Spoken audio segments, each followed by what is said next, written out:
My name is Captain Linda Morse, 33 years old. After surviving 2 deployments in Afghanistan, I never imagined I'd nearly die on the oak floorboards my own father laid by hand. The attacker wasn't a foreign enemy. It was my brother Damian, trying to kill me over the deed to our childhood home. Dad had been gone only 3 months when Damian showed up with his wife and those papers. I can still feel my ribs cracking under his weight, the warm slick of blood pooling under my head. But the sound that will haunt me forever wasn't the pain. It was my sister-in-law Serafina's voice, cool and clear from the doorway. "Finish it, Damian. Just put her down for good."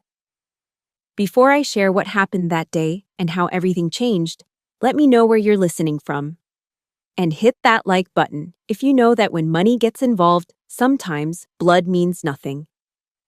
The house on Washington Avenue was still thick with the scent of lilies from the funeral. 3 days had passed since we buried my father, but the sweet, cloying smell clung to the curtains and the furniture, a constant reminder of what and who was gone. I sat in the living room, my hands wrapped around a coffee mug that had long gone cold. Outside, the Ohio autumn was in full display, letting go of its fiery leaves in a gentle swirling descent. It was a quiet kind of grief. The neighbors had come and gone in a steady, compassionate stream, their arms laden with Tupperware containers filled with the comforting casseroles of the Midwest. Tuna noodle, green bean, baked ziti. They'd murmur their sympathies, pat my shoulder, and leave another piece of their heart on our kitchen counter. I was grateful for their kindness, for the shared sense of community that defined our small town. But once they left, the silence that Dad's absence had carved into the house returned, heavier and more profound than before. It was a silence no amount of food or condolences could fill. I heard footsteps on the stairs. It was Damian and his wife Serafina, descending from the guest room they'd claimed. Serafina was already on her phone, her voice sharp and cutting through the quiet solemnity of the house. "I don't care about the market fluctuations," she snapped into the receiver. "Just sell the stocks. Liquidate the entire position." She caught my eye as she reached the bottom step. There was no flicker of sympathy in her gaze, no shared sorrow for the man whose funeral she had just attended in a designer black dress that probably cost more than my father's couch. There was only impatience, a restless energy that seemed entirely out of place in a house of mourning. Damian, on the other hand, had arranged his face into a mask of brotherly concern. He sat in Dad's worn armchair across from me, leaning forward with his elbows on his knees. "Linda, I know this is a difficult time," he began, his voice a low, rehearsed murmur. "But we need to be practical. This house, it's a lot for you to handle on your own." Before I could answer, Serafina cut in, her voice devoid of any pretense. "What he means is, it's a dead asset, a pile of money just sitting here, tied up in wood and brick."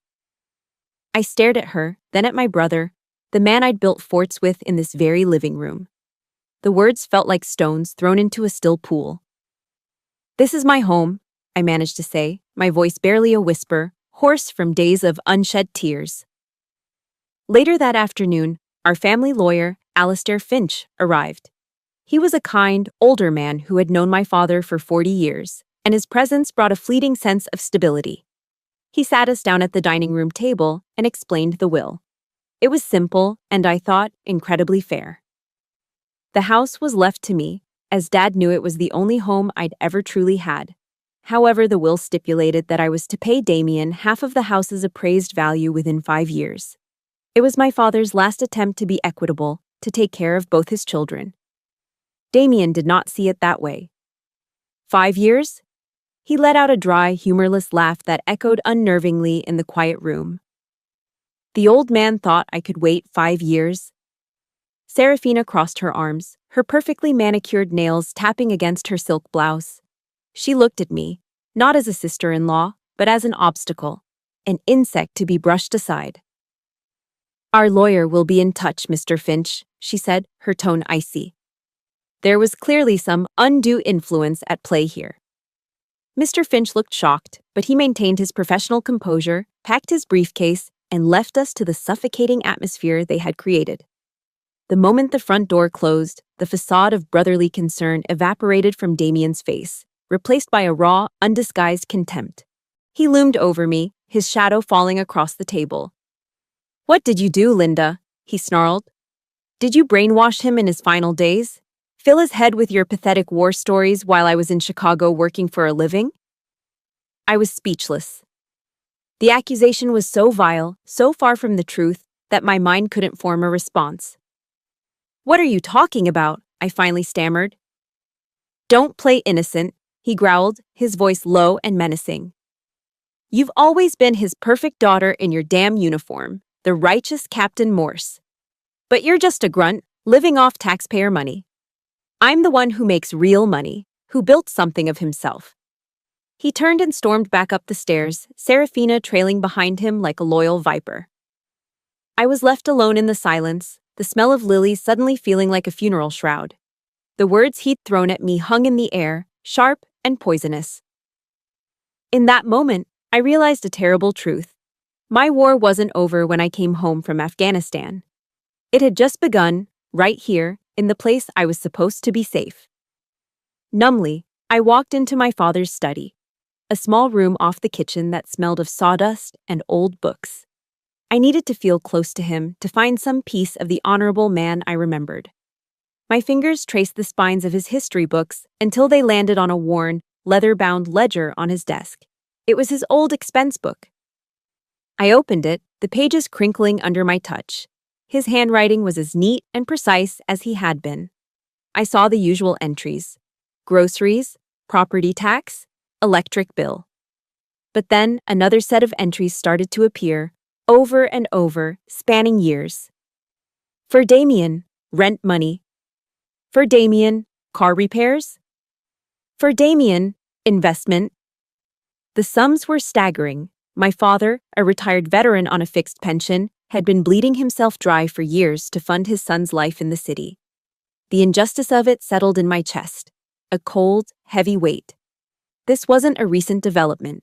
This wasn't about grief or a poorly understood will. This was a sickness that had been festering for a long, long time.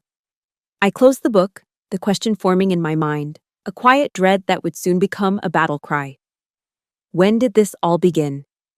The answer to my question, when did this all begin, was waiting for me in my father's workshop.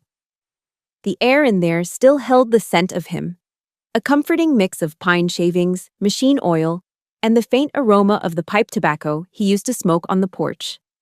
I sat on his workbench, the same one where he'd taught me how to properly hold a hammer, and continued to turn the brittle pages of his old ledger. The neatly written columns were a map of my father's life and a map of my brother's slow, steady corruption. Beside the predictable, everyday expenses, the entries for Damian stood out like wounds on the page. They started small, a decade ago. Damian, textbooks. Damian, security deposit for apartment. But they grew in frequency and amount over the years. Damian, rent money. Damian, car repairs. And the most frequent, most heartbreaking one, Damian, investment. The word always written in quotation marks, as if my father knew it was a lie but wrote it down anyway. A quiet acknowledgement of his own son's deception. I did a rough calculation in my head. Tens of thousands of dollars, maybe more. My father, a proud Army veteran who lived modestly on his pension and the income from his small woodworking business, had been silently siphoning his life savings to fund his son's glamorous, fragile existence in Chicago. The pain of this revelation was sharper somehow than the initial shock of the will. This wasn't a sudden act of greed from my brother. This was a long, sustained campaign of taking. My father hadn't just given Damian money. He had given away pieces of his own security, his own peace of mind, one check at a time. I closed the book and the memories started to unspool. Fragmented scenes from our lives playing out in the quiet workshop. I remembered one summer afternoon, years ago, when I was home on leave from basic training. Dad was mending a section of the picket fence out front. I came out to help him, and he showed me how to align the posts just right. "A family's like this fence, sweetheart," he'd said, wiping sweat from his brow. "You always have to check for loose posts and fix them before the whole thing comes down." I realize now, with a hollow ache in my chest, that he had spent years trying to fix his loose post, The divergence, the moment our paths split, was crystal clear in my mind. The day my acceptance letter to West Point arrived, Dad had wrapped me in a bear hug, his eyes shining with a pride that filled me with more warmth than any medal ever could. Damian, home for the summer before his senior year of college, where he was studying finance, had just smirked from the doorway. "So you're going to be a government bullet stopper?" he'd scoffed. "I'm going to make millions." From that day forward, we were on two different trajectories, guided by two different compasses. I was learning about the 3 C's of leadership: competence, commitment, and character. I was learning about honor, about a code that meant you never left a fallen comrade behind. He was learning about financial leverage, risk management, and the art of the deal. I wore my uniform with a pride that came from a deep sense of purpose. He, on the other hand, seemed to wear a constant, low-grade shame about where he came from. He hated our small blue-collar town, hated its simplicity. He scrubbed the Ohio accent from his speech and always referred to our home as being near a more respectable city, as if the name of our town itself was a stain on his reputation. He even sold Dad's vintage Omega watch, a gift from Grandpa, to pay off a gambling debt he'd racked up on a business trip to Vegas, claiming it had been stolen. Dad knew. He always knew. But he never called him out on it. He just kept trying to fix the fence. Then came Serafina. The first time Damian brought her home, I watched her survey our comfortable, well-loved house as if she were inspecting a condemned building. Her eyes scanned Dad's collection of antique tools on the wall with disdain. She turned her nose up at the set of Corel dinnerware Mom had cherished. During dinner, right in front of my father and me, she'd placed a hand on Damian's arm and sighed dramatically. "Darling," she'd said, her voice dripping with condescension, "when are we finally going to escape this hole?"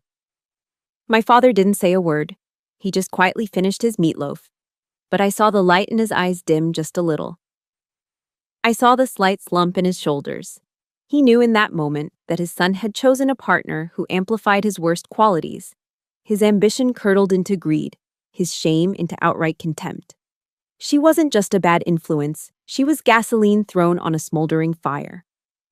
The workshop phone, an old rotary model Dad kept on the wall, suddenly rang, startling me out of my reverie. I picked it up. It was Mark, an old friend from high school who now worked as a financial analyst in Chicago, someone who had occasionally crossed paths with Damian. "Linda, I'm so sorry about your dad," he began, his voice hesitant. "And listen, I'm sorry to be calling with this, but I think you need to know." "Know what, Mark?" There was a long pause on the other end of the line. "Damian's in trouble, real trouble," he said, his voice low. "He got caught up in some crypto scheme, leveraged himself to the hilt, and lost everything. I'm not just talking about his money, Linda. He lost his clients' money, a lot of it. He's not just broke, he's desperate."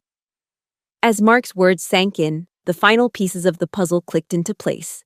The frantic rush to settle the estate, the contempt, the cruelty, the complete lack of grief. My brother wasn't just being greedy. He was a cornered animal. He needed the money from our father's house not for a better life, but to save the fraudulent one he had built. My father's house, the fortress of my childhood, the only sanctuary I had left in the world, wasn't just an asset to him. It was his final sacrifice, and I was the one standing in his way. I once attended a briefing at Bagram Airfield about psychological operations, or PSYOPs. The instructor outlined the enemy's textbook strategy: isolate the target, demoralize them through relentless pressure, spread disinformation to turn their allies against them, and attack their most vulnerable points. I never imagined that my own brother would deploy those same tactics against me, not in a dusty war zone, but in our quiet corner of Ohio. The campaign began with the phone calls. The first one came at 3:14 a.m. My phone buzzed on the nightstand, jolting me from a shallow, restless sleep. It was Damian. His voice was a pathetic, theatrical whisper, laced with fake desperation. He spun a sob story about loan sharks and fabricated debts, begging me to just sign the house over to him so he could leverage it. I listened without saying a word, my heart a cold, hard knot in my chest. When he finished his monologue, I simply hung up. The next day, it was Serafina's turn. She called during my lunch break, her voice dripping with a sickeningly sweet, false concern. "Linda, darling," she cooed. "I'm just so worried about you. The burden of a big house like that, all alone, it's going to keep you from ever finding a husband and having a real family." The manipulation was so blatant, it was almost insulting. But the text messages were the worst. They were short, sharp, and designed to wound. A message from Damian would flash on my screen at a random hour. "Dad would be so disappointed in you." I didn't reply. I didn't block their numbers. I did what I was trained to do when engaging an enemy. I observed and I documented. I took a screenshot of every message. I logged every call in a new notebook. Date, time, caller, and a summary of the content. I was no longer a grieving daughter. I was an intelligence officer gathering data on enemy activity. The next phase of the operation was the disinformation campaign. My Aunt Carol called me one Tuesday afternoon, her voice tight with a nervous concern that immediately set my teeth on edge. "Linda, honey," she began. "Serafina called me. She said that you pressured your father to change the will when he wasn't of sound mind." My blood ran cold, then hot. "Aunt Carol, that is an absolute lie." "Well, that's not all," she continued, her voice wavering. "She said you forbade Damian from visiting in those final weeks, that you were trying to keep your father all to yourself." They weren't just attacking my integrity anymore. They were desecrating the memory of my final moments with my father. They were painting me as a monster, a greedy, manipulative vulture who had preyed on a dying man. I calmly and methodically explained the truth, but I could hear the seed of doubt in my aunt's voice. The poison was working. They had successfully created a family group chat on Facebook, one I was conspicuously not invited to, and were posting old photos of Dad with captions like, "Missing this great man. It's a shame he was so lonely and easily influenced at the end." They were isolating me, turning my own family into a jury that was hearing only one side of a twisted story. Then came the physical incursions. I came home from the grocery store one afternoon to find the back door unlocked. I drew the 9mm I now kept in my purse, clearing the house room by room, just as I'd been trained. Nothing was missing, nothing was out of place, but the message was clear. "We can get to you whenever we want. You are not safe here." The violation of it, the deliberate shattering of my sense of security, left me shaking with a quiet, controlled rage. A few days later, the war escalated. I was scrolling through real estate listings online just to keep an eye on the market when I saw it. My own home. It was listed for sale on Zillow. There were pictures of my living room, my kitchen, the pattern on my bedspread. The listing agent was from a high-end firm in Chicago. Damian had let a realtor into my house behind my back, had him photograph my private spaces, and had put my life up for sale without my consent. This was no longer a dispute. This was a declaration of war. He wasn't just trying to take my house, he was trying to erase my existence from it. The final tactic was direct intimidation. His black BMW started appearing on our street late at night. He wouldn't stop, just cruise by slowly, his headlights sweeping across my living room window like a searchlight from a prison tower. It was a classic intimidation tactic, a predator circling its prey. He wanted me to feel watched, to know that even inside my fortress, I was exposed. One night, after his car passed for the third time, I gave up on sleep. I sat in the dark of the living room, my father's old Colt 45 resting on the coffee table in front of me. The moonlight glinted off the polished steel. I wasn't afraid of him. I was disgusted. Disgusted that the boy I once built snowmen with had become this creature. Disgusted with myself for not seeing the monster he was becoming sooner. It was in that moment, sitting in the dark, that I knew I couldn't fight this alone anymore. The perimeter had been breached. The enemy was inside the wire. I needed backup. If you've ever had to fight a battle you never asked for, a battle that someone in your own family started, hit that like button to show your support. And in the comments, just type the word honor if you believe that's something worth fighting for. I picked up my phone, my fingers scrolling past Damian's and Seraphina's names until I found the one I was looking for. The one person I knew who understood my father's code, because he lived by it himself. I pressed the call button. It rang twice before he picked up. "Eli," I said, my voice steadier than I felt. "It's Linda. I need your help." The silence after I hung up the phone was heavy, filled with the echo of my own desperate request. For a moment, I wondered if I had been right to call, to pull someone else into the toxic mess my family had become. But the sound of an engine rumbling down the street, the familiar growl of an old Ford pickup, erased all doubt. 10 minutes. It had taken him 10 minutes. Eli's truck pulled into the driveway, its headlights cutting through the darkness. He got out, a silhouette of steadfast reliability against the night. He wasn't just a neighbor. Eli Vance had been my father's best friend since they were boys. He was a retired police chief, a man whose moral compass pointed true north no matter what storm was raging. He wasn't empty-handed. In one hand, he carried a heavy-duty toolbox. In the other, a large thermos that I knew was filled with the strong black coffee he and my dad used to drink at all hours. "All right, Captain," he said as I opened the door, his voice a low, calming rumble. "Let's secure your perimeter." For the next few hours, we worked. The exhaustion and fear that had been my constant companions faded into the background, replaced by a focused sense of purpose. Eli moved with the quiet efficiency of a man who had spent his life bringing order to chaos. He checked every window, tightening the latches, adding new sash locks to the older frames. He replaced the flimsy lock on the back door with a heavy-duty deadbolt that clicked into place with a satisfying, definitive thud. As he worked, he talked me through it, pointing out the vulnerabilities of the house. "Your dad was a good soldier, Linda," he said, his voice laced with a deep sadness as he inspected the overgrown bushes near the living room window. "But he built this house for a family. He wasn't thinking about blind spots or fields of fire. He wasn't expecting the enemy to come from the inside." That single sentence perfectly captured the heartbreak of it all. This fortress, built with love, was never designed to withstand a siege from within its own ranks. Our final task was installing the security cameras, a simple, modern system he'd picked up at a hardware store on his way over. We mounted one over the front door, another covering the back porch, and a third aimed down the driveway. As we connected the final wire and the live feed flickered onto my laptop screen, showing the quiet, empty street under the glow of the streetlights, a profound sense of relief washed over me. It was the first time in weeks I hadn't felt completely exposed. I wasn't fighting alone anymore.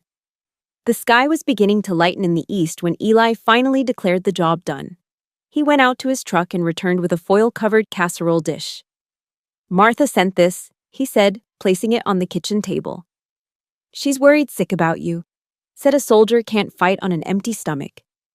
He peeled back the foil, revealing a perfectly brown shepherd's pie, steam rising from it in a fragrant cloud. It was the ultimate comfort food, a dish his wife had made for our family countless times over the years, especially after my mom passed. The smell of it, the simple kindness of it, broke through the disciplined armor I'd been wearing for weeks.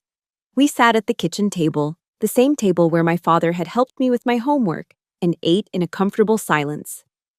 The warmth of the food spread through me, and suddenly, I was crying. Not loud, hysterical sobs, but silent, hot tears that streamed down my face.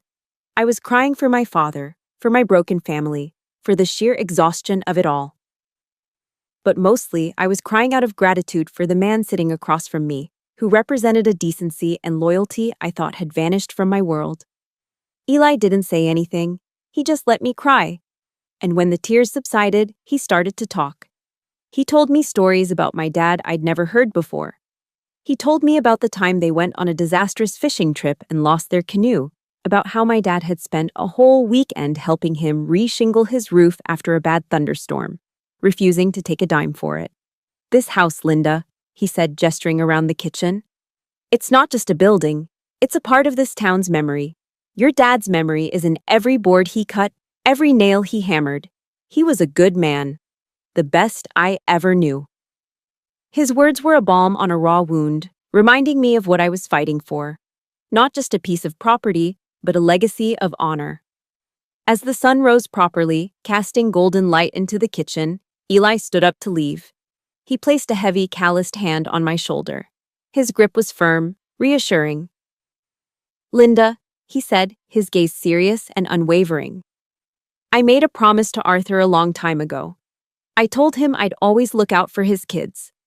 He sighed, a flicker of pain in his eyes. "I feel like I failed with Damian. I watched him drift, and I didn't do enough. But I won't fail you. I won't let him hurt you." He looked toward the laptop where the camera feed showed the world outside waking up. "Let 'em run, Linda. Just let them record everything. The truth is your best weapon." Then he looked back at me. "Anytime you feel unsafe, anytime you see that black BMW, you call me. Don't hesitate. You call me, and I'll be here. I'm your quick reaction force now." That promise, made by an old cop in my father's kitchen, felt more real, more binding than any tie of blood that had been so viciously severed. The battle wasn't over. But now, I had an ally. And for the first time in a long time, I had hope. A week of relative silence passed after Eli helped me fortify the house. The late-night drive-bys stopped. The harassing phone calls ceased. A small, foolish part of me began to hope that maybe, just maybe, they had realized they were pushing too hard and had backed off. It was a fragile hope, the kind you're almost afraid to acknowledge for fear of jinxing it. Then, on a Friday afternoon, my phone rang. It was Damian. His voice was completely different from the last time we'd spoken. The snarling contempt was gone, replaced by a tone that sounded eerily like the brother I used to know. Subdued, hesitant, almost remorseful. "Linda," he said quietly, "I've been doing a lot of thinking. This has all gone way too far." I held my breath, my heart giving a painful lurch. Can we meet, talk this out, just the two of us, at Rosie's Diner, like we used to?" Rosie's Diner. The name alone was a strategic strike against my defenses. It was the backdrop to 100 happy childhood memories, the place Dad would take us for chocolate milkshakes after a Little League win or pancakes on a Saturday morning. The thought of meeting there, of talking like old times, was a powerful lure. Against every rational instinct, against the cold, hard data I'd been collecting for weeks, that tiny, treacherous flicker of hope inside me flared. What if he was telling the truth? What if my brother was still in there somewhere? "Okay, Damian," I said, my voice tight. "I'll be there at 6. The moment I walked into Rosie's, I knew I had made a catastrophic mistake. The familiar smell of sizzling bacon and brewing coffee filled the air, but the scene in the corner booth was all wrong. Damian was there, yes, but he wasn't alone. Serafina sat beside him, a plastic smile plastered on her face, her eyes gleaming with a look of pure, unadulterated triumph. It was an ambush. My training screamed at me to turn around and walk out, but I was frozen, caught in the crossfire of curious glances from people I'd known my whole life. Mr. Henderson, my old history teacher, was in the next booth. Rosie herself was watching from behind the counter, a concerned frown on her face. To leave now would be to create even more of a scene. Trapped, I slowly walked over and slid into the vinyl seat opposite them. Before I could even speak, Serafina launched her performance. She leaned forward, placing her hands on the table, her voice pitched just loud enough to carry, a perfect imitation of deep, heartfelt concern. "Linda, honey, I'm so glad you came," she began, her voice dripping with fake sympathy. "Damian and I have been so worried. We know you're going through so much. The intense stress of your military career, and then the terrible shock of losing your father." She let her voice trail off, shaking her head sadly. Sometimes trauma can make a person, well, it can make them act selfishly without even realizing it. I could feel the heat creeping up my neck, my cheeks flushing with a mixture of anger and humiliation. This wasn't a conversation, it was a public tribunal, and I was the one on trial.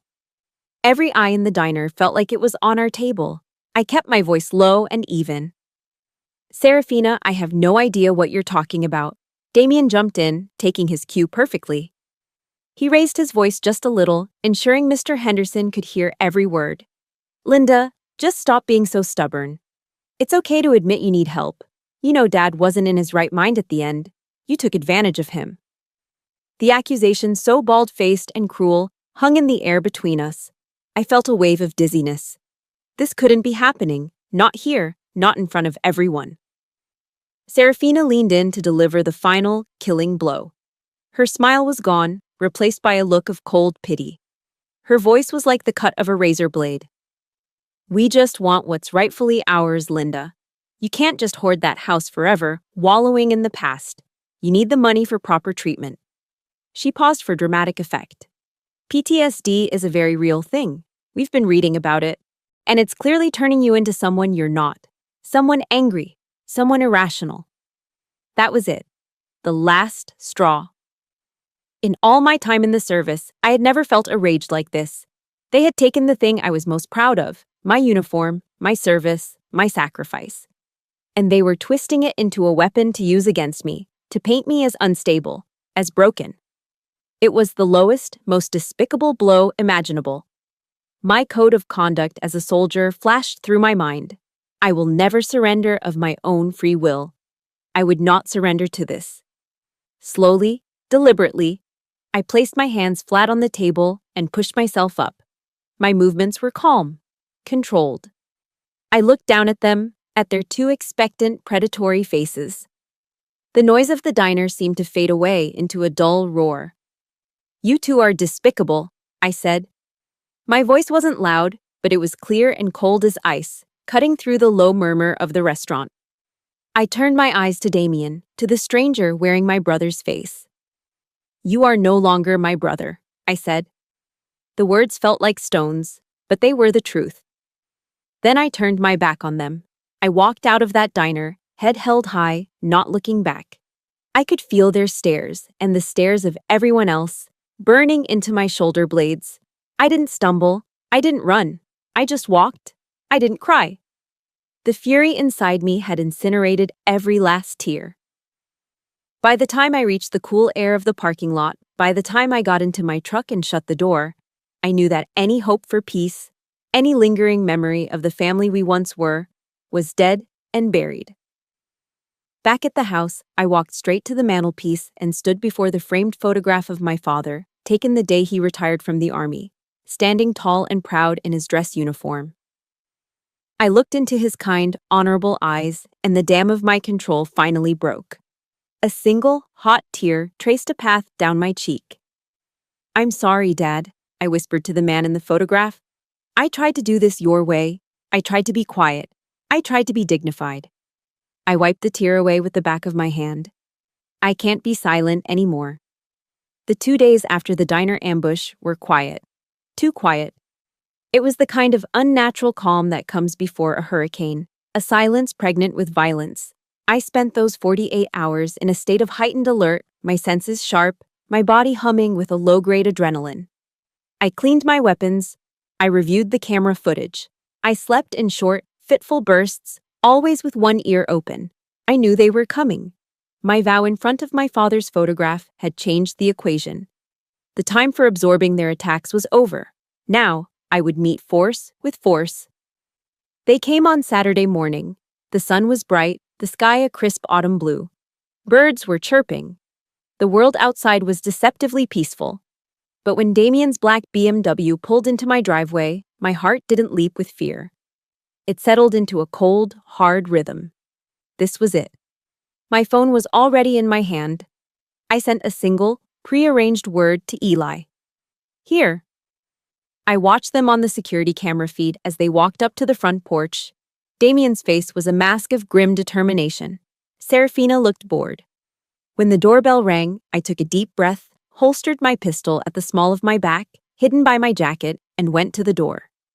I didn't open it all the way.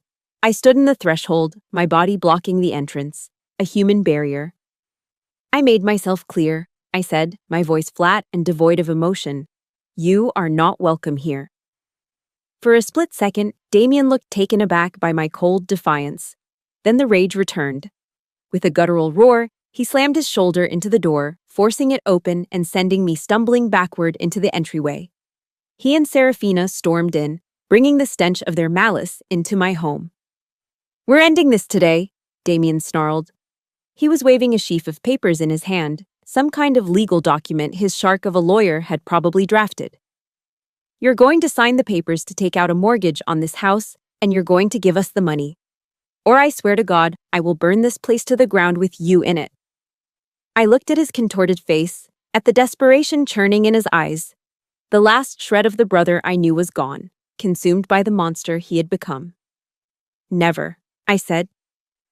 The word was quiet, but it was absolute. It was the spark that ignited the powder keg. All the years of his perceived slights, his failures, his jealousy, and his bottomless entitlement erupted in a single, violent explosion. He lunged. My training kicked in. I sidestepped, raising my arms to defend myself, but I had underestimated the raw, feral power of his rage. And a part of my brain, a small, stupid, sentimental part, was still screaming, "This is your brother." That hesitation was all he needed. He tackled me around the waist, his momentum carrying us both crashing down onto the hard oak floorboards of the living room. My head hit the floor. Stars exploded behind my eyes. Before I could recover, he was on top of me, his knees pinning my shoulders, his weight crushing the air from my lungs. A fist, the same one that used to throw a baseball with me in the yard, slammed into my jaw. The world tilted, a wave of nausea washing over me. He hit me again, and again. I could hear a sickening crack, feel a sharp, incandescent spear of pain shoot through my side. A rib. He'd broken a rib. I fought back, my hands clawing at his face, my nails digging for purchase. But he was a man possessed, fueled by a madness that gave him terrifying strength. My vision started to tunnel. The edges went dark. I could taste blood, warm and coppery, in the back of my throat. Through the hazy fog of pain, I saw him scramble off me. For a wild second, I thought it was over. But he was just getting a weapon. He grabbed the heavy bronze statuette from the fireplace mantel. It was a replica of the tomb of the unknown soldier from Arlington. A piece my father had cherished, a symbol of ultimate sacrifice and honor. Damian held it in both hands, raising it high above his head, his chest heaving. He was going to kill me. He was going to bash my skull in with a monument to our father's most sacred ideals. My fading vision darted to the doorway. Serafina stood there, arms crossed, watching. Her expression was not one of horror or shock. It was one of complete, placid detachment, as if she were observing a mildly interesting scene in a movie. She was waiting, and then she spoke. Her voice, crisp and clear, cut through the red haze of my pain. The words would be seared into my brain for all eternity. "Finish it, Damian," she said, her tone utterly casual. "Just put her down for good." It was a death sentence. The bronze statuette began its downward arc. In that split second, I didn't feel fear. My mind went quiet. My soldier's oath echoed in the silence. I will always place the mission first. My mission was to survive. Just as the metal began to descend, the back door burst open with a deafening crash. Eli. He moved with a speed that defied his age, his retired service revolver held steady in a two-handed grip, aimed squarely at Damian's chest. "Drop it! Police!" he bellowed, his voice a commanding roar that filled the room and shook the very foundations of the house. Damian froze, the statuette held aloft. The murderous rage in his eyes flickered and died, instantly replaced by a wide-eyed, animal panic. Serafina's face, once so calm and composed, turned the color of ash. But Eli hadn't come alone. His other hand held his cell phone, its camera lens a small dark eye, recording every single second of the brutal reality. If you believe that no one should ever have to face a monster alone, hit that like button right now. And please show your support for Linda by commenting with a simple blue heart to represent the thin blue line that showed up to save her. The distant wail of sirens grew louder, closer, a chorus of approaching salvation. They were here. Help was here. The physical battle was over. The statuette clattered to the floor from Damian's nerveless fingers. I lay there, on the floorboards my father had laid, and I knew the war for justice, and for my very soul, had only just begun. But as I closed my eyes, the last thing I thought was, the video. Did he get the video? I woke up adrift in a fog of pain, tethered to consciousness only by the steady, rhythmic beeping of a heart monitor. The fluorescent lights of the hospital room hummed above me, antiseptic and unforgiving. Every breath was a fresh agony, a sharp reminder of my 3 fractured ribs. A doctor, in a calm, detached voice, would later list my injuries: a severe concussion, deep tissue bruising across my face and torso, and a hairline fracture in my left cheekbone. But the physical pain was a distant signal compared to the vast, hollowed-out emptiness that had taken root in my chest. The place where a brother used to be. Eli was sitting in the vinyl visitor's chair beside my bed, his face a roadmap of worry. He looked like he hadn't slept. When he saw my eyes open, a wave of relief washed over his features. "Hey, Captain," he said, his voice a rough whisper. "Welcome back." My first thought, the one that cut through the morphine haze, was a single, urgent question. "The video," I rasped, my throat raw. "Eli, did you get it?" He reached into his pocket and pulled out his cell phone, holding it up like a holy relic. "They're in custody, Linda, both of them," he said, his voice firming with conviction. "And I've got everything, right here, the whole damn thing." He paused, letting the weight of his words sink in. "Our lawyer, Mr. Finch, he's on his way. You just focus on healing. This fight, we're going to win it." Looking at the unwavering loyalty in my father's best friend's eyes, I knew I wasn't just fighting for a house anymore. I was fighting for him, for my father's memory, and for the very idea of justice. When Alistair Finch arrived an hour later, I'd already made a decision. The victim part of this story was over. Now, the strategist was taking command. I asked the nurse for a legal pad and a pen.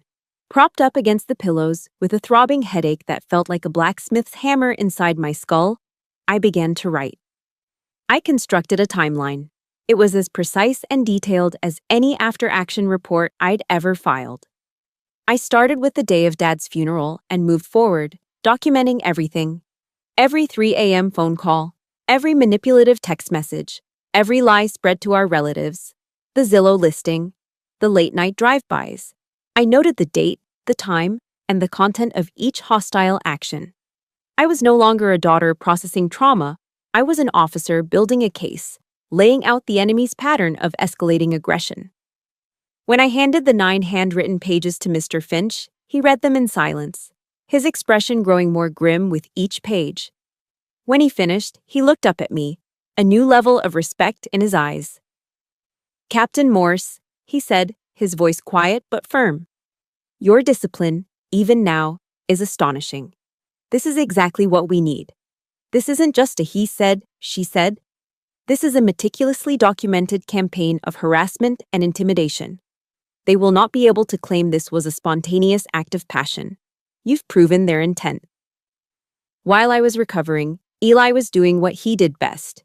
Good, old-fashioned police work. He called in a favor with a retired detective he knew on the Chicago PD, who then put him in touch with my friend Mark. Following the proper legal channels, they subpoenaed Damian's financial records. The truth, when it came, was even uglier than I had imagined. The documents were a testament to a life lived on the edge of a cliff. A mountain of credit card statements, defaulted loans, and devastating losses from a series of reckless crypto and stock market gambles. He hadn't just lost his own money. He had blown through his clients' portfolios. He and Serafina were beyond broke. They were facing total financial and social ruin, and likely criminal charges for fraud. When Mr. Finch presented the file to me in my hospital room a few days later, the motive was laid bare. "This is the story we will tell the jury," he explained, his tone clinical. "This was not a family dispute over an inheritance. This was a calculated and desperate conspiracy, fueled by greed. They didn't come to your house to negotiate, Linda. They came to rob you, and they were prepared to do whatever it took." A uniformed officer came by and added one last, damning piece to the puzzle. When they had arrested Damian and searched his car, they had found a large suitcase packed with his clothes, passport, and a significant amount of cash in the trunk. He had been planning to run the moment he had the money. Finally, it was time. The three of us, me, Eli, and Mr. Finch, gathered in a small, sterile conference room. Eli placed his phone on the table, connected it to a small speaker, and pressed play. The video was brutal. The grainy footage showed the door being forced, Damian's enraged face, the raw violence of the assault. I heard my own pained grunts, the sickening thud of his fists. I watched my own desperate struggle. It was horrifying to see, a violation all over again. And then, the audio picked it up. Serafina's voice, piped through the phone's small speaker, was chillingly clear, devoid of any panic or emotion. "Finish it, Damian. Just put her down for good." Mr. Finch reached out and hit pause. The image of Damian, statuette raised, froze on the screen. The silence in the room was absolute, broken only by the quiet hum of the hospital's ventilation system. He turned to me, his lawyerly composure gone, replaced by a look of profound gravity. "Captain Morse," he said, his voice low but ringing with legal certainty. "This is no longer just evidence of a felonious assault." He met my eyes. "This is irrefutable evidence of conspiracy to commit first-degree murder." In that moment, for the first time, I truly understood the full magnitude of what I had faced. I had survived an execution attempt orchestrated by my own family, and now I held the weapon that would bring them to justice. The battle had just been defined, and I was ready to fight it. The morning of the trial, I didn't choose a suit. I chose my armor.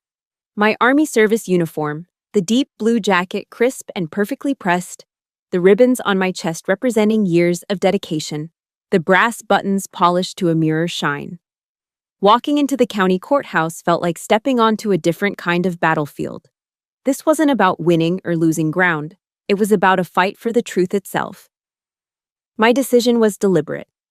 I wanted every person in that room, the judge, the jury, the spectators, and most of all, them, to see exactly who they had targeted. They hadn't just attacked a woman in her home. They had conspired to murder a captain in the United States Army. They had attacked the uniform and everything it stood for. They were already at the defendant's table when I walked in with Eli and Mr. Finch. Damian looked like a ghost. He was pale, gaunt, the arrogant swagger he always carried replaced by a hunted look in his eyes. Serafina, stripped of her designer labels and clad in a drab, ill-fitting beige pantsuit, looked small and pathetic. She kept trying to catch my eye, her expression a desperate, calculated performance of remorse. I didn't give her the satisfaction. I looked right through her, as if she were made of glass. In my mind, they had already ceased to exist as my family. Today, they were simply the accused. When it was my turn to take the witness stand, I felt a strange calm settle over me. The bailiff swore me in, and I sat down, my back straight, my hands resting calmly in my lap. As the prosecutor began his questions, I remembered my oath of enlistment, the promise to support and defend the Constitution against all enemies, foreign and domestic. I realized then that sometimes the most dangerous enemies are the domestic ones, the ones who share your blood. Defending the truth today was its own form of defending my country's ideals. I did not tell my story as a victim. I did not cry. I presented the facts with the same methodical clarity I would use in a mission briefing. I walked the jury through the timeline I had created in my hospital bed. The prosecutor displayed the screenshots of the threatening text messages on a large screen for the court to see. The audio logs of the harassing phone calls were played, Serafina's saccharine voice filling the room, followed by Damian's desperate pleading. I detailed their psychological warfare campaign, step by step, my voice never wavering. On cross-examination, Damian's lawyer tried to use my service against me. "Captain Morse," he began, his tone slick with fake sympathy, "is it not true that soldiers returning from combat zones often suffer from post-traumatic stress disorder? That it can lead to heightened aggression, paranoia, even memory loss?" He was trying to paint me as an unstable, violent veteran, the aggressor in my own home. I didn't look at him. I turned my body slightly and looked directly at the 12 men and women in the jury box. My service in the United States Army taught me how to face danger with courage and discipline, I said, my voice steady and clear. It did not teach me how to create it. I have seen the ugliness of war, sir. And the only scar I brought home from this war wasn't from Afghanistan. I paused, then placed a hand flat over my heart. It's right here. You could have heard a pin drop. But the real turning point, the moment the entire case solidified into a cold, hard certainty, was when the prosecutor played Eli's video. The lights in the courtroom dimmed slightly, and the large screen flickered to life. The shaky, terrifying footage filled the room. The jury saw Damian's face, contorted with rage. They saw him tackle me. They heard the sickening thud of his fists, my own ragged gasps for air. I saw one of the jurors, a grandmotherly woman with kind eyes, bring a hand to her mouth, her other hand clutching her pearls. Another juror, a burly man with a Marine Corps tattoo on his forearm, shook his head slowly, his jaw tight with disgust. The prosecutor let the video play, the raw brutality of it silencing every corner of the room. Then came the climax. The image of Damian raising the bronze statuette, and Serafina's voice emerging from the speakers with a horrifying, digital clarity. Finish it, Damian. Just put her down for good. The prosecutor hit pause, freezing the frame on Serafina's face at that exact moment. It was not the face of a panicked wife caught in a situation beyond her control. It was the face of a calm, detached observer, a predator. He turned to the jury. Ladies and gentlemen, he said, his voice a low, powerful rumble. The defense would have you believe this was a family argument that got out of hand, that Mrs. Morse was in a state of panic. He pointed a finger at the frozen image on the screen. I ask you to look at that face.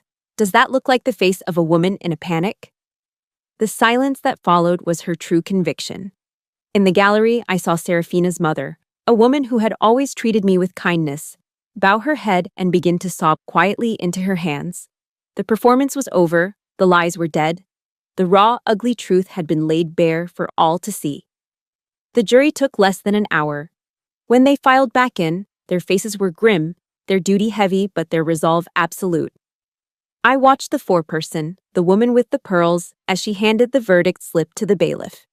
She refused to look at the defendant's table. Guilty. The word echoed in the silent courtroom. Guilty on all counts. Attempted murder, aggravated assault, conspiracy, solicitation.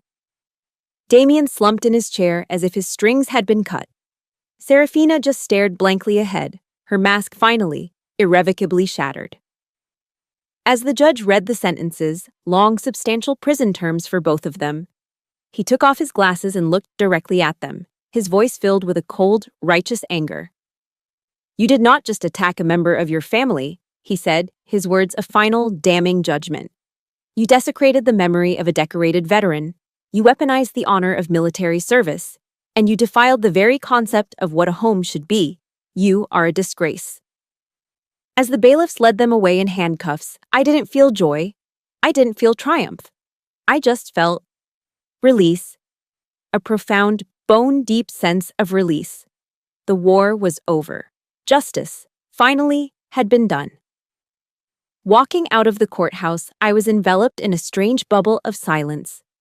The media scrum, the well-wishers, the distant clang of the courthouse doors, it all faded into a dull, muffled roar.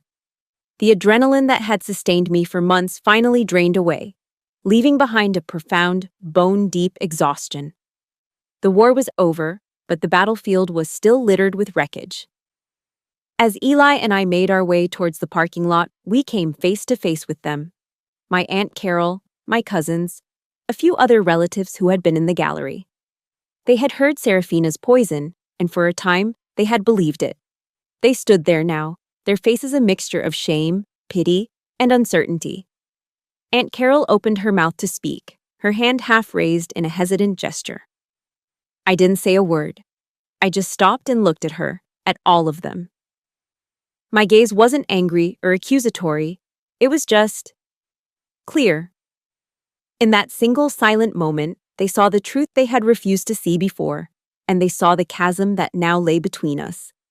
I gave a slight final nod and walked away. The old lines had been erased. New ones would have to be drawn. Stepping across the threshold of my own home later that day was one of the hardest things I've ever done. Eli had arranged for a professional cleaning crew to come through, so the forensic dust and police tape were gone. But the house felt haunted. I could still see the ghost of the attack in the living room, a psychic stain on the air. My eyes were drawn to the faint, circular indentation on the oak floor where the bronze statuette had fallen, a small scar on the heart of my home. I stood there for a long time, unable to move, just staring at that spot. Eli stood quietly behind me, giving me the space I needed.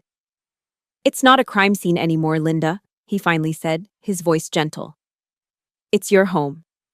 You have to take it back, inch by inch." He was right, but it felt like an insurmountable task. That night, I couldn't bring myself to sleep in my own bed. I wrapped myself in one of my father's old quilts and slept on the sofa, a sentinel in my own haunted house. A few days later, a miracle happened.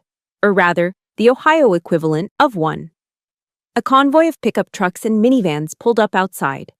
Mrs. Rosie from the diner was at the head of the procession, her arms full of paint rollers. Mr. Miller was behind her, carrying 2 large cans of sky blue paint.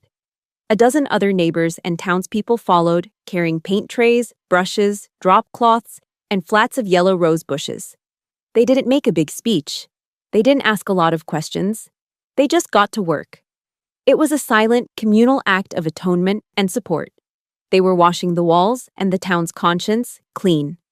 They painted over the living room, covering the scene of the assault in a bright, cheerful blue that felt like a fresh start. Outside, a team of women dug up the trampled flower beds and planted the yellow roses, my father's favorite. It was their way of saying they were sorry for ever doubting me, their way of helping me reclaim my space. I stood on the porch and watched them, and for the first time since the trial, I cried. Not tears of rage or grief, but tears of overwhelming, cleansing gratitude for the decency of good people. About a month later, a letter arrived. The return address was a state penitentiary. It was from Damian. For a long moment, I considered throwing it away unopened. But I needed to know. I needed to close the final door. The letter was 10 pages long, a rambling, pathetic litany of self-pity and blame-shifting. Serafina had manipulated him. The financial pressure had made him, not himself. The market had turned against him. He never meant for things to go so far. He begged me to find it in my heart to forgive him, to write a letter to the parole board, to help him with his appeal. Not once did he take full, unequivocal responsibility. I read every last word, my heart growing colder. When I was done, I walked to the fireplace, struck a match, and held the corner of the first page to the flame. I watched the fire consume his excuses, his lies, his weak and hollow apologies, until all that was left was a pile of gray ash. Forgiveness might be possible someday, in some distant future where the scars had faded. But forgiveness and reconciliation were 2 very different things. My forgiveness would not include a key to my life. That boundary had been drawn in my own blood. The house was clean, but my mind was still cluttered.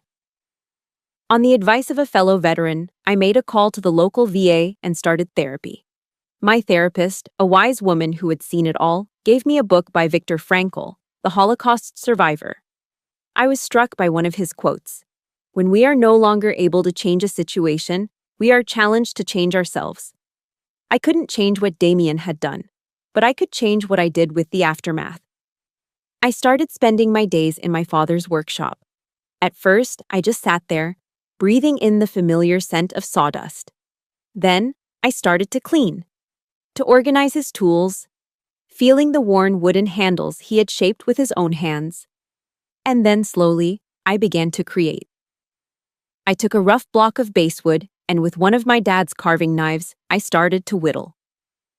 My hands, a soldier's hands trained for combat, felt clumsy at first, but I persisted. I carved a small, simple bird. Then a fox. Then an intricate little box with a fitted lid. The focused, tactile work quieted the noise in my head. The process of taking something rough and shapeless and giving it form and beauty was a kind of therapy that no amount of talking could provide. The workshop, a place that had been just a memory of my father, was transforming. It was becoming a space of creation, of hope, of my own. I was rebuilding not just my home, but my soul, one wood shaving at a time. One afternoon, while clearing out an old locker, I found a small cedar box I'd never seen before. It wasn't locked. I lifted the lid. Inside, nestled on a bed of faded velvet, were my father's military medals and a small stack of letters.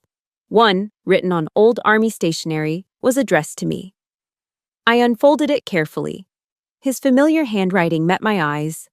The letter was short, written just after I had graduated from West Point. The final line hit me with the force of a physical blow. My greatest legacy isn't what I leave behind, Linda, but who you become. My father's letter became my new compass.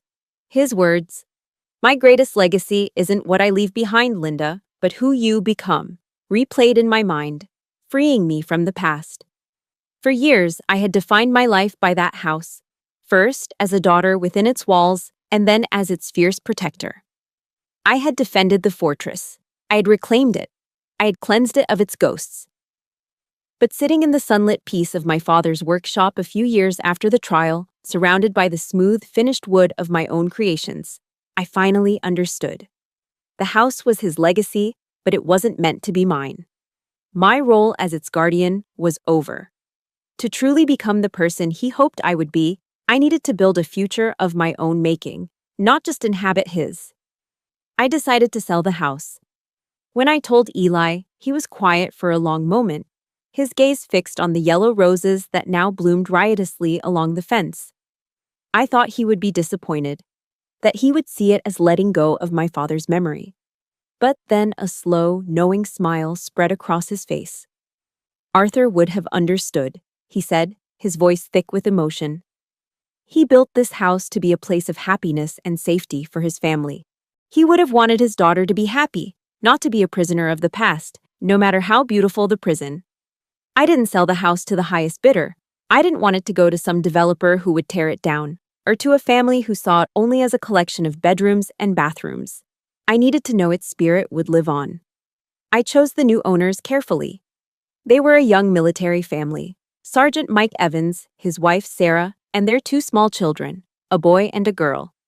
Mike had just returned from a rough deployment in the Middle East, and he carried the quiet weight of it in his shoulders.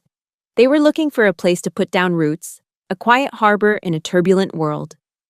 The day they came to see the house, I watched Sarah's eyes as she walked through the front door. I saw them light up with a hopeful warmth. "Oh, Mike," she whispered, her hand finding his. "This place, it feels like a real home." I knew then that I'd made the right choice. A week later, as I handed the old brass keys to Sergeant Evans, the very same keys my father had once given me, I felt a sense of peace, not loss. "This house protected my family for generations," I told them, my voice steady. "Now it's its turn to protect yours." With the proceeds from the sale, I didn't buy a bigger house or a fancier car. The desire for those things had been burned out of me. I used a portion of the money to buy a small, simple condo on the other side of town, a place that was just for me.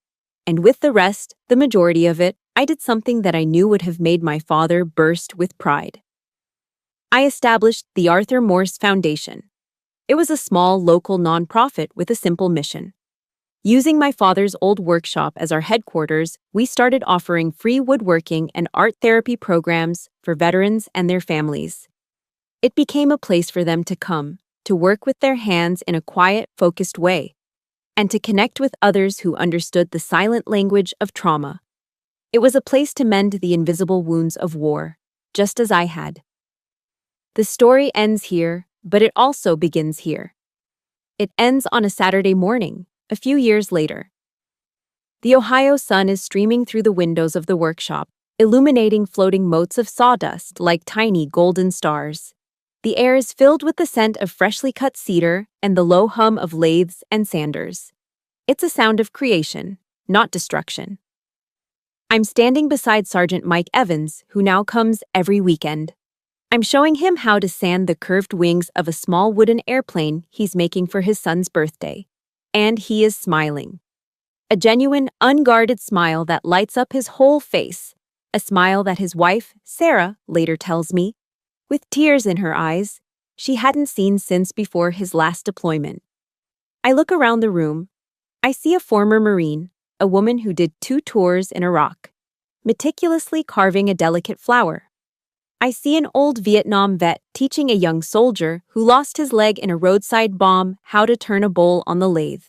They are men and women who have walked through hell, who have faced the unimaginable. And now, they are finding their own peace in the rhythm of their work, in the steady companionship of their fellow soldiers. The warrior ethos, the creed that was drilled into me at West Point, has 4 tenets. The final one has always stayed with me. I will never leave a fallen comrade. I understand now that this oath doesn't end when you take off the uniform. Our comrades are all around us, fighting silent battles in the quiet of their own homes. I realize in this moment of profound and peaceful clarity that my father's true legacy wasn't the house on Washington Avenue. It wasn't in the wood and nails and brick. His legacy is right here. It's in this room. It's in these working hands, these slowly healing souls. It's in the smile on a soldier's face. I hadn't just survived for myself. I had survived to build this. And finally, in the truest sense of the word, I was home. And so, my story comes to a close. Thank you for walking this path with me.